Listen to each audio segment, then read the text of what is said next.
Hello there, I'm Snowy from THERION, and you're listening to Onslaught Radio. OnslaughtRadio.com. Backstage at Bloodstock. I'm Natalie, and this is Onslaught Radio, and I'm backstage at Bloodstock, where I'm talking to Snowy from THERION. Hi, how are you doing? I'm doing fine, thank you. And you guys performed earlier. How did it go? It was really nice. The sun was shining. It went really good. It was a lot of fun, really. Yeah. And did the crowd react quite well to you? Yeah, I think so. Yeah, it was. They were on to every single little note, I guess, and every time I say "shut," and so that's a good summation, I suppose. Yeah. And obviously you're quite lucky because you're in the UK where it always rains and you've got a bit of sunshine. So do you feel a bit privileged? Yeah, definitely. But I'm from Gothenburg in Sweden. It's always raining all the time, so I'm pretty much used to that. So had it been raining, it would feel like you were at home anyway. Yeah, pretty much so. But but I'm thinking about moving from Sweden because it's raining so much. People say, yeah, move to Ireland. It's so green. Of course, if it's raining all the time. I grew up in Africa. It's hot there. Yeah, I guess so. Not quite Sweden, though, is it? No. And obviously, you guys have been around for a very long time. Yes. I mean, you guys have been around for longer than I've actually been alive. Yeah. So I've only been in the band since 2006, but Christopher formed the band when he was, 15 or something, and that was back in 1987. So it's like 24 years now, I guess. Yeah, a long time. Yeah, but that is sort of very good these days. It's very hard for new upcoming bands to establish themselves. It's nearly impossible, actually. So it sure has its benefits to be with a band that's been around for a long time, building up in different territories and shit. So it's very good. Yeah. And so you performed here today. What have you guys got planned for sort of the rest of this year? We've been starting to work on new material, but we still have a bunch of shows to do. Like we're gonna headline Prog Power in Atlanta, I think, in September, and then we go straight to do I guess that is 4 or 5 shows in Mexico, and then we go to China. And we've never been there, so it's like new territories. So it's gonna be quite interesting. Yeah.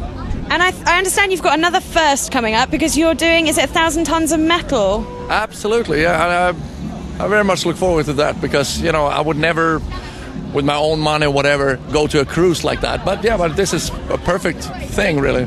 Yeah, and I wanted to bring my wife along so we could go cruise the Caribbean and stuff. But yeah, we'll see what happens. But yeah, that's really something else. Because that must be amazing, because as a band, I don't think there are many bands that can say that they've performed, in the middle of the ocean on a cruise ship. Are you quite excited about that? Yeah, I'm very excited about that. And also as a vacation, I mean, we're playing 2 shows, like once we're going out and when we're going back to Miami.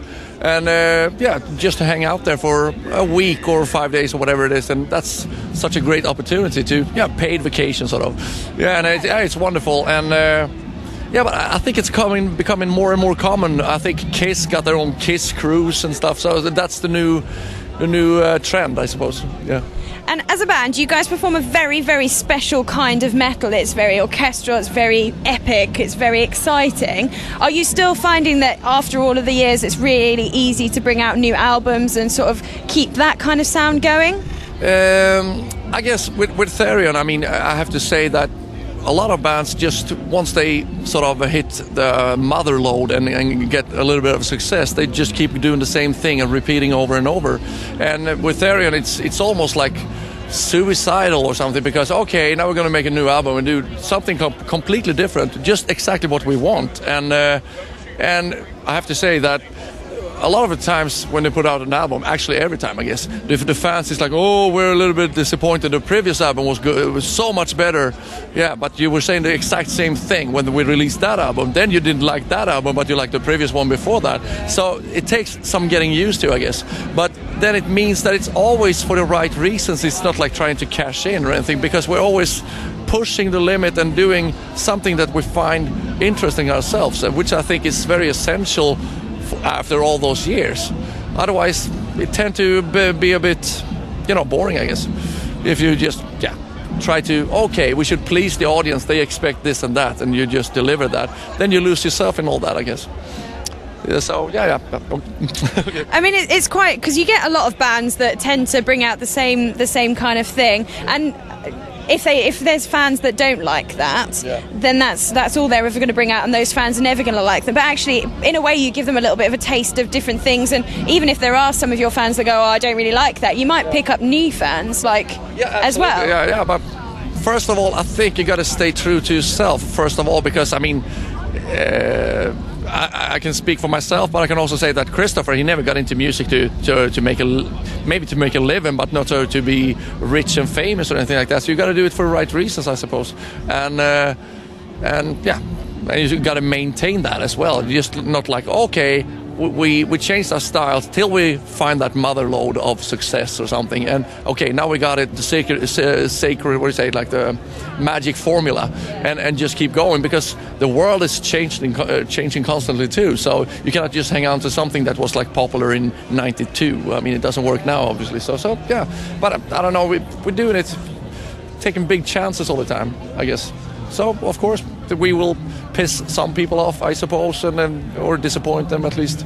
But then they can listen to the old album, and maybe next album they will like more, I guess. Yeah. And obviously you've been in the band since about 2006. What would you say has been your personal highlight being in THERION? I don't know. I never thought about that really. I mean, it's. I shouldn't say it's constantly going up. I don't know, but it's going up and down, and I think it was for me personally to tour South America like we did. I never toured that much in South America, and that was really a good paid vacation sort of. And the first tour we did there, people are going crazy down there because, like I was saying, different territories and trying out different territories. They've been compared to a lot of other bands who sort of ignored South America and considered it sort of like a third world or something in the past, and we're only focusing on America and Europe.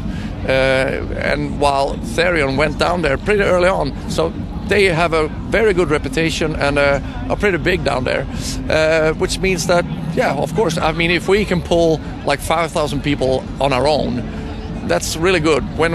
While we were going to America, straight after that to North America, and couldn't barely pull like 500 people because they never established themselves there. So it was like crazy down there in South America, and I really loved it, and it was fantastic. Great weather, nice people, everything.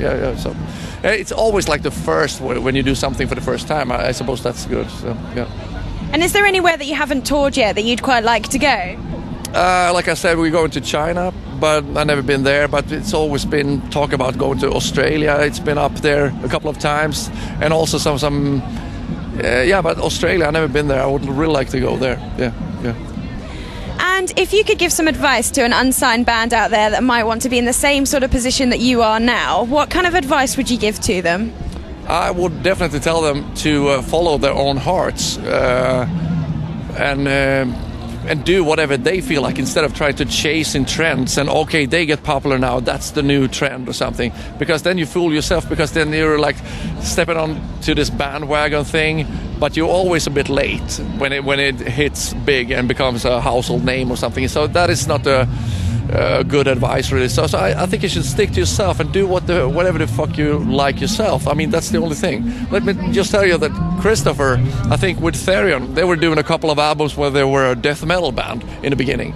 It was pretty much just an ordinary sort of death metal band, and Christopher only had one album left on the record contract, so he thought like, okay, this might be the last album I ever do, so fuck it, I'm gonna do it just the way I want it. And then he mixed in opera vocals and stuff and combined that with orchestral things and the metal, and of course the record label was like, what is this? I mean, this is not at all what we expected, but boof, then it really happened, because then they created, sold really well and established himself there. So that is kind of why he still has that attitude that we do whatever we like, and that's the only trick, sort of. Yeah, but you got to have something to give first of all, and he had those crazy ideas, I suppose, because a lot of people, I guess they're not suited for thinking out of the box. I mean, they're just copying their own heroes, whatever it might be, Metallica or whatever. And it tends to get a little bit boring to just hear the copycats all the time. Yeah, but of course you can have it other ways too, and just get successful by that. But yeah, you got to do it for the right reasons, I suppose, and follow your own heart, because I mean, you won't get famous and rich in a way. So especially these days when they are selling no records. So that is not the advice I would tell people, to start coping and other things. Well, thank you very much for talking to Onslaught Radio. It was wonderful. Okay, thank you very much.